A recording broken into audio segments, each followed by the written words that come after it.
We're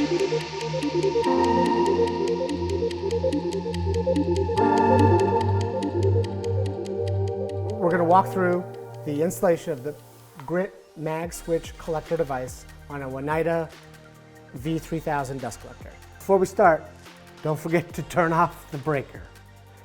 This process of setting up the MagSwitch Collector device applies to any dust collector that has a magnetic contactor, like you see here.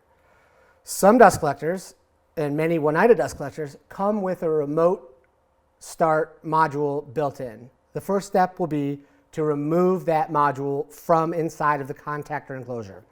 This dust collector does not have that module, so we're going to proceed after it had been removed if you had one.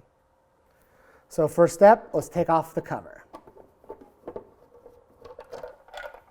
First thing you might notice is there's lots of wires, but don't worry, rest assured, we're going to walk through exactly how you connect the Grit MagSwitch Collector device to this contactor. Let's walk through what all of these different screw terminals are.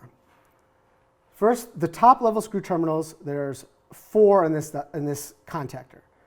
There's wires coming from the incoming power from the wall and going into 2 contacts in the top of this contactor. That's the black wire and the white wire. This is the incoming power. These 2 is where we will plug in the wires from the Grit 2-wire harness for the power for our Grit device. Start with the power wire. It looks like this. There are 2 wires, a red and a black, and they will plug into the mains power coming in from the wall, and that will be on the top side of the collector. This will work for both single-phase dust collectors and 3-phase dust collectors.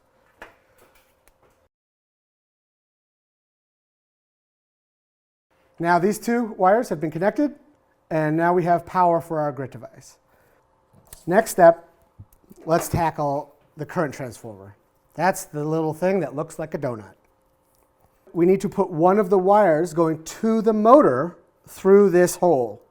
For a single-phase dust collector, you'll have 2 wires coming out from the bottom. For a 3-phase dust collector, you would have 3. It doesn't matter which of these you choose. Just unscrew one of them and put it through the donut. And then put the wire back into the bottom of the motor starter.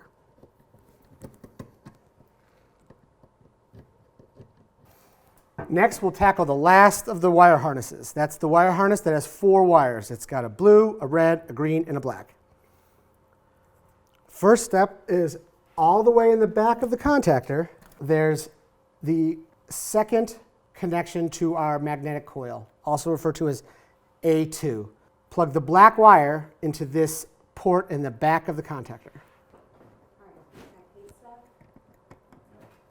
Next, we will be connecting the green and the red wires together, and we're plugging it into the 4th connection in our contactor. And the final wire, the blue wire, plugs into the bottom of the motor starter at a port that has the number 95.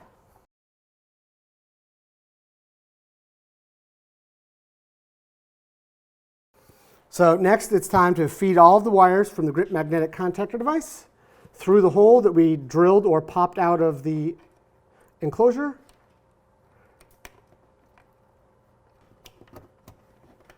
And the final step is to plug in all of the wire harnesses to the wires that we just pushed through. There's only one way to connect each one, so don't worry about connecting them incorrectly.